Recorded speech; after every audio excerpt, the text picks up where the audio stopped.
मेरा नाम जल्पा मोड़ानी है। मेरे पिता अनाज और बीज बेचते हैं। आज मैं उस घटना के बारे में बताने जा रही हूँ जिस वजह से मेरी बहन की ज़िंदगी बर्बाद हो गई। मुझे याद है हम दोनों बहनें 11वीं कक्षा में बालूबाग कन्याशाला में पढ़ती थी। हम दोनों जुड़वा होने के कारण हमेशा लोगों में चर्चा का विषय बनी रहती थी। एक दिन करीब 11 बजे हमारी छुट्टी हो गई। हम दोनों बहनें स्कूल की कंपाउंड में थी। तभी मेरी बहन भावना बाथरूम गई। करीब 15 मिनट हुए लेकिन वह वापस नहीं लौटी। तब मुझे चिंता होने लगी। मैं पता लगाने बाथरूम की ओर गई। वहाँ का नज़ारा देखकर मेरी रूह कांप गई। मैंने देखा भावना वॉश बेसिन की दीवार से सट कर बैठी थी। उसके सिर से खून बह रहा था और कोई अजीब सी पहाड़ी आकृति उसके सिर से बहता खून चूस रही थी। एक पल में स्तब्ध होकर वह नज़ारा देखती रही। फिर मेरी दर्दनाक चीख निकल गई। तब पियोन और स्कूल के कुछ टीचर्स वहां दौड़े आए। मैं तुरंत उन्हें उस घटना के बारे में बताने लगी, लेकिन उस वक्त वहां मेरी बहन भावना के अलावा और कोई नहीं था। वह गुमसुम सी बैठी थी। सबने उससे पूछा कि आखिर वहां हुआ क्या, लेकिन वह कुछ भी नहीं बोली।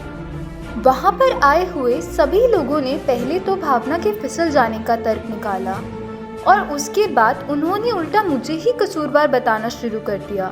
उन्हें लगता था शायद हम दोनों बहनों में मारपीट झगड़ा हुआ होगा, उसकी वजह से भावना को चोट लगी होगी।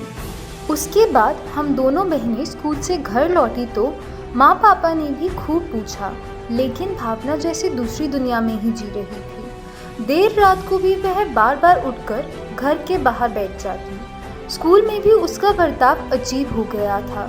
टीचर्स कुछ भी कहें तो वह पढ़ाई नहीं करती, उल्टा उन्हें घूरती रहती। एक बार क्लास में भावना अकेली बैठी थी। मैंने सोचा उससे बात करूं। मैं कैंटीन से कुछ नाश्ता लेकर उसके पास जाने लगी। मैंने देखा भावना खिड़की के बाहर देखकर हंसे जा रही थी और अपने होंठ बड़बड़ा रही थी।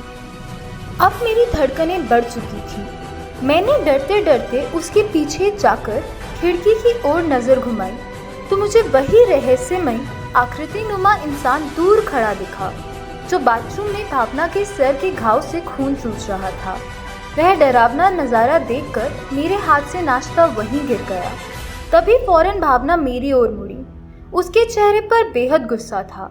उसने दौड़कर मुझे बाल से पकड़ लिया। अगले ही पल मैं जमीन पर थी। आप यकीन नहीं करेंगे, भावना ने उस दिन मुझे चेहरे पर 3 बार काटा। थोड़ी ही देर में और स्टूडेंट्स वहां आ गए।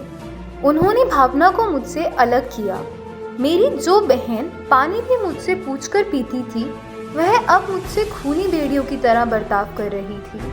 अब स्कूल प्रशासन को यकीन हो गया था कि बाथरूम वाली घटना भी हम दोनों बहनों की ही लड़ाई थी। उन्होंने उसी वक्त मेरे पापा को भावना के काटने के निशान दिखाए।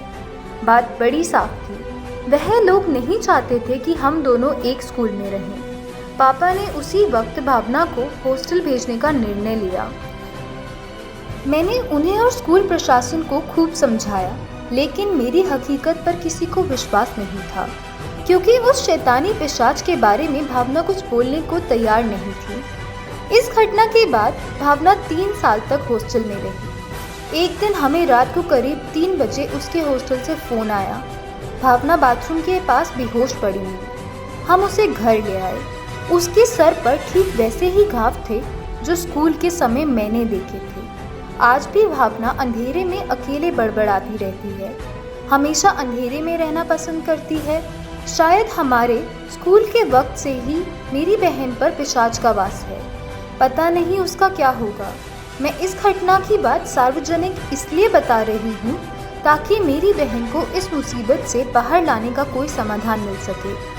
अगर आप ऐसी वीडियो को और देखना चाहते हैं तो चैनल को प्लीज सब्सक्राइब करिए और बेल आइकन को दबाकर ऑल नोटिफिकेशन सेलेक्ट करिए। Thank you for watching guys and love you all.